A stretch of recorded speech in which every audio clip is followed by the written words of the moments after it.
that it will be converted into, the deferment of the working capital during this 6 months period. They will be converted into a funded interest term loan, which will be fully repaid during the course of the current year, that is during the next few months, and the payment shall be completed by 31st March. This will provide considerable amount of ease, and this will facilitate easier cash flow management by the borrowing entities.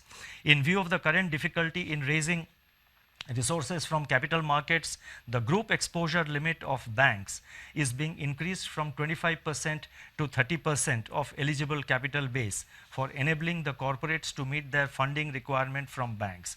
The increased limit will be applicable up to June 30th, 2021. The last set of measures, they relate to easing the financial constraints faced by the state government, and there is one announcement. In order to ease the bond redemption pressure on the states, it has been decided to relax the rules governing the withdrawal from the Consolidated Sinking Fund, that is CSF, while at the same time ensuring that depletion of fund balance is done prudently. Together with the normally permissible withdrawal, this measure will enable the states to meet about 45% of the redemptions of their market borrowings which are due in the current year 2021.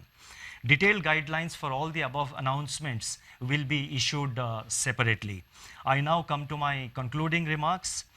I would like to say that central banks are typically seen as conservative institutions, yet when the tide turns and all the chips are down, it is to the central banks that the world turns for support, and this is all over the world, almost in every country, and this is visible in the action being taken by the various central banks across the world.